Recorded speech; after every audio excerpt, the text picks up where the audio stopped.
here to make sure you are loving, fun, and peaceful here. Okay, so if you need anything, please don't knock for reception. We love it. Love it. We've arrived. We're in Sydney.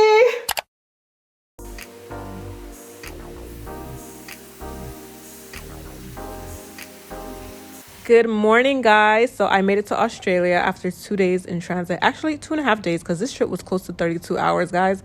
And I filmed this entire story time of how stressful this trip was, only for me to play the videos back, and my audio was messed up. Like, what?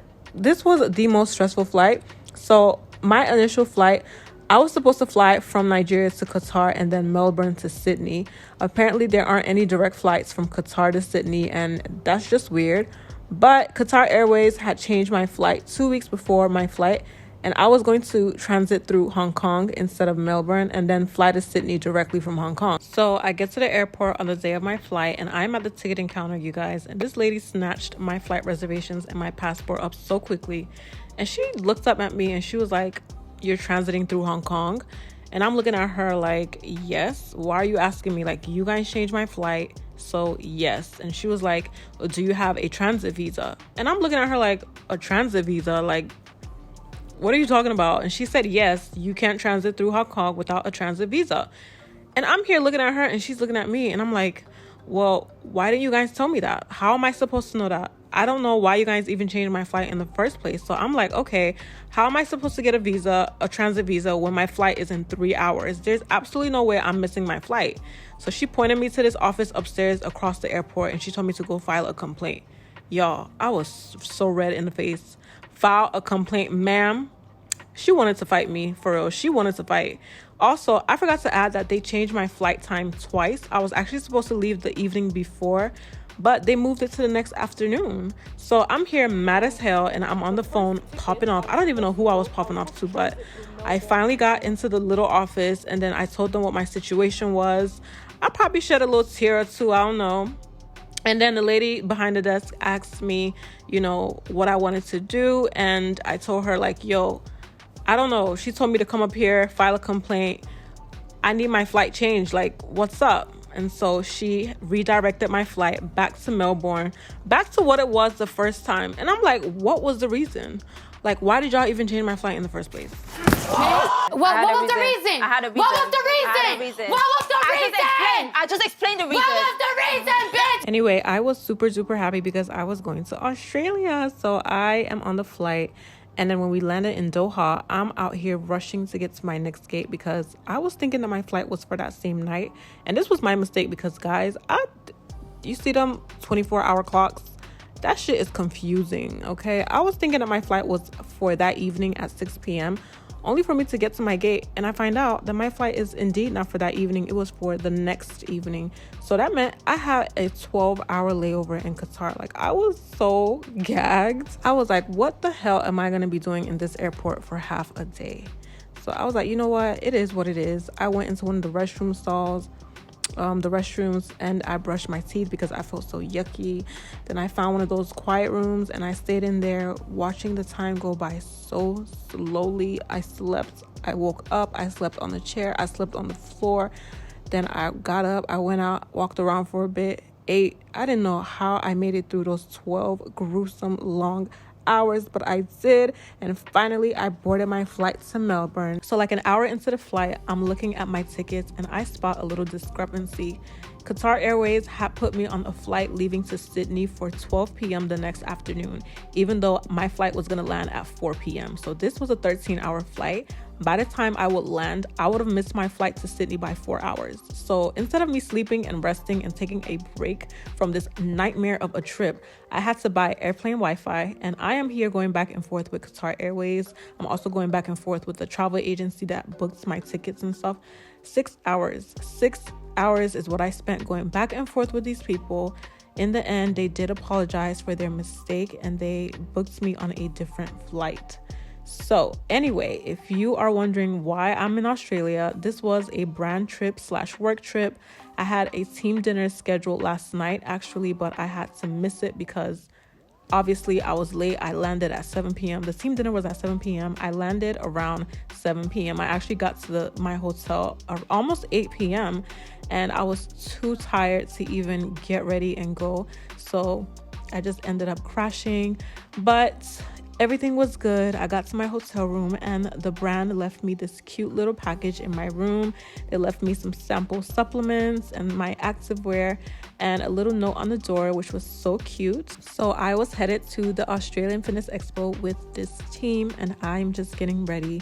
Call time was 9 a.m. and this is the outfit that I'm wearing. I love this one shoulder sports bra and I kept it real simple with the black shorts. So you know we gotta show the legs, and I was off to the expo. So exciting.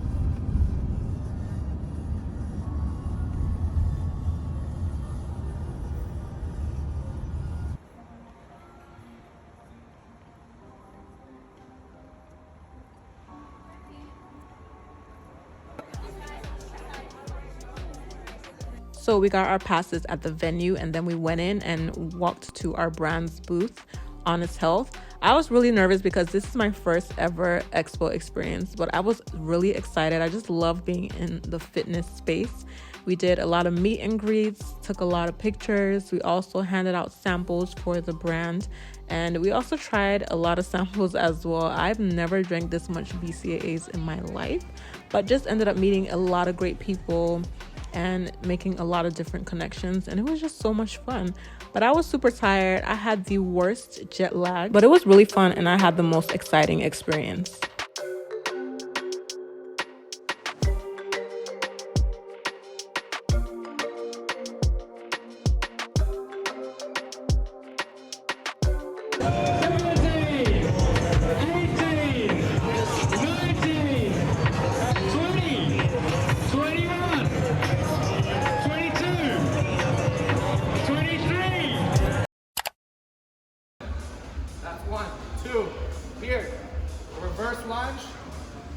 So the next day work continued. We had to get up really early because we had this team workout event. We did some brand content as well here, and we ended the brand weekend with a team lunch, which was really cool. We got to sit down and just do like a quick little recap of the weekend, the expo and the workout event and everything. And it was so great. And then after that, of course, we did a little sightseeing. We took an Uber to go see the Sydney Opera House. You know we had to, but it was really crowded though, so we didn't go inside.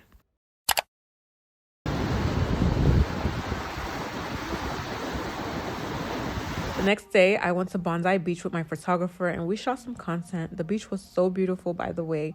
And shout out to my photographer, Marcelo. He's so talented and he was really patient.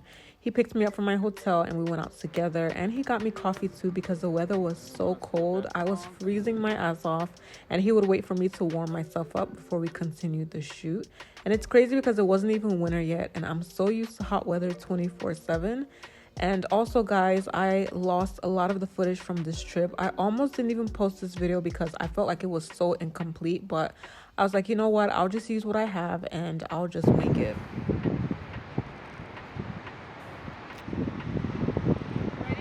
Yeah.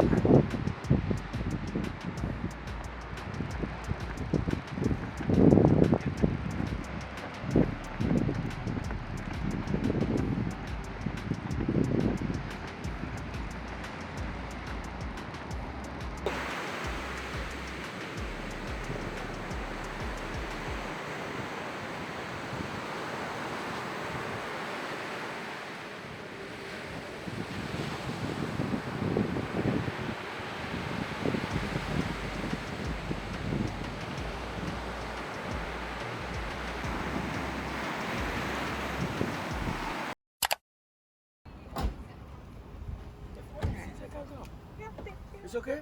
Yeah.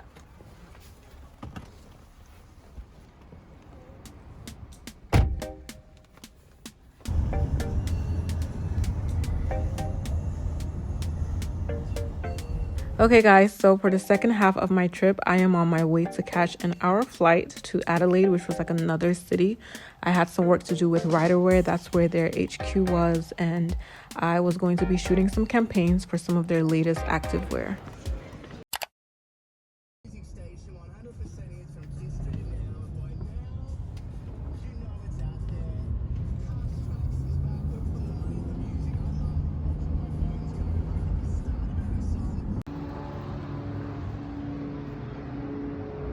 So I got to the HQ around 8 o'clock the next morning, which was my call time, and I quickly had to get my makeup done. And this is Katie and Hannah, the designer. So I had to get my makeup done, and this is Nicole, the model that I was going to be shooting with today as well. Also, they gave me a little walkthrough of all the collections, and I got to see all the collections months in advance, which was really, really cool. Just seeing the behind the scenes of such a huge brand. Honestly, this entire experience was so surreal, such a great opportunity, and I was just really excited to be working with one of the brands that I've always dreamt of working with. These are the headbands. Yes, 790 headbands. Oh, I love it.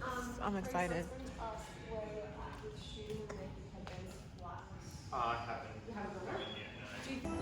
And if you just twist your shoulders to the back, so there, yep, that's perfect. Shows that logo really nicely. Good. Do we need a turn? I think we've got them all for that.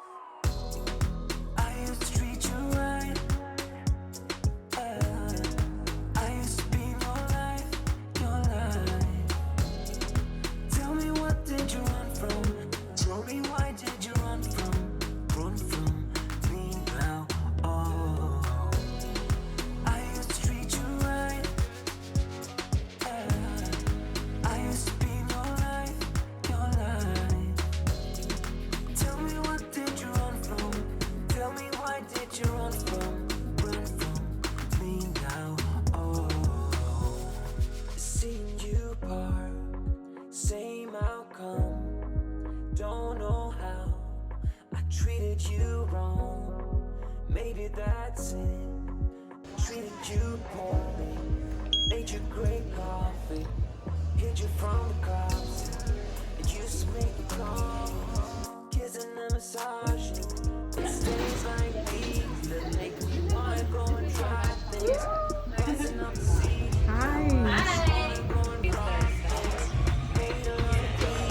Nicole.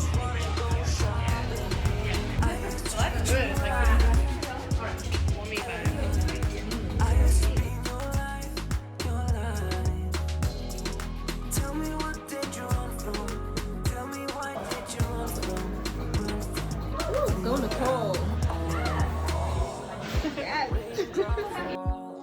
Sun goes by, whole new day, trying to get by, seeing you cry, just made my day now, trying new ways now, going all gray now, used to be around you, but it's a whole new place now, used to go alone, but it's a whole new train now, oh am I gone, it's a whole new race, yeah.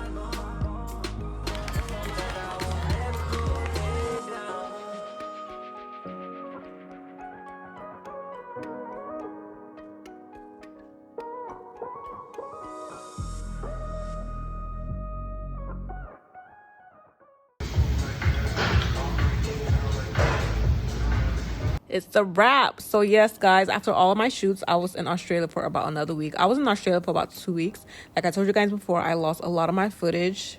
So sad, but I spent my days shooting a lot of content, going to the gym, of course, and kind of just walking around the city. I've never walked so much in my life, but I really enjoyed walking to catch the tram, going shopping at the Central Market, and it was just a fun time. And I ended up really enjoying it towards like the end of the trip, and I was so sad to be flying back home, but you know, gotta get back to work. I mean, technically I was working, but gotta get back to work at home, and hopefully Australia will see me again soon.